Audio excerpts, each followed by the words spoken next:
know how fast this GPS system tracked you at one point between 2 and 3 a.m. in the morning? I was not, because I was not in a state. Do you know that full it said 103 miles per hour coming back from LA to Bakersfield? I was not. Do you know what the speed limit is? Yes. What is I know it? the speed limit.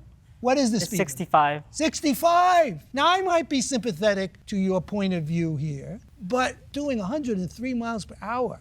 The plaintiff now wants to charge you $300 for the car, essentially. Correct. Now you want to charge him $1,979 in addition in fines for going over the 85 speed limit. You say 11 times, but actually you say the GPS caught him going over the speed limit 33 times. That's correct. I disagree with that. So now I have a question. I'm driving your Corvette, your red Corvette, I love it. And I'm doing 86 miles per hour, 87 miles per hour. I realize it, I take my foot off the gas, and then later on, because I want to get home to Bakersfield, I step on it again, that's twice. I let it go down 84, I step on it again, it's 3 times. Mm-hmm. You could probably have charged him $30,000.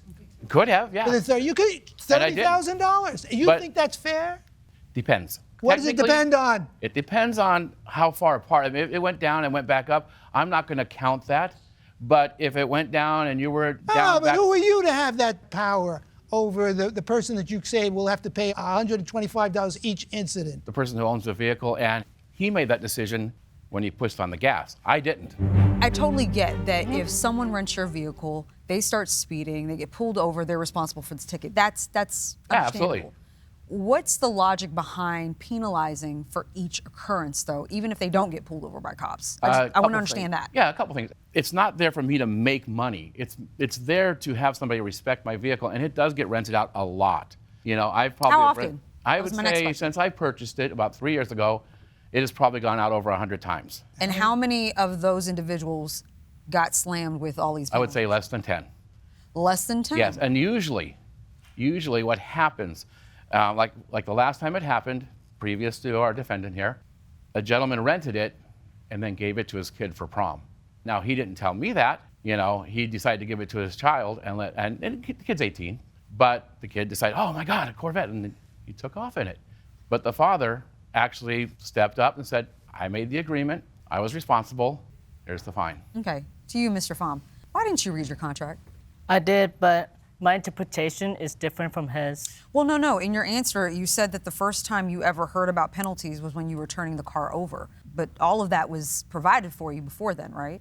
Yes, but the amount, this disagreement of the amount happens afterwards. He never expressed the amount when he was with me in contact in person. What you signed didn't have the amounts? It didn't have the penalties? No, because it was 7 a.m. and I was in a rush that morning. No, but that's not my question. My question is, what you read, did it have the penalties in the document? I did not fully read that. You didn't read it, so you signed something you didn't read, right? Yeah. Okay, Judge Juarez. So if I'm to understand your policy correctly, if I just put my foot on the gas and had gone 90 miles an hour all the way to Bakersfield, you would have charged me a heck of a lot less than you charged Mr. Pham here. Is that correct? One violation. It would have been a single violation. Wow. Correct. What's the logic behind that? A guy who, let's give him the benefit of the doubt. Let's assume he was trying to watch his speed. Oh gosh, here I am, beautiful car going 92. I want to take it back down below 85. What's the logic behind charging him, according to you, 11 times more than me, who says, I don't care, I'm going 95 the whole way, one violation, I'll take my $125 fine? Absolutely. You know, great point. I have to have some sort of rule there that I can follow. You know, the law is you're going 65. If you're going, I'm allowing you 20 miles leeway over that because of the temptation to speed. But once you hit that 85, I've got to have something in there to get respect for my vehicle and the people around.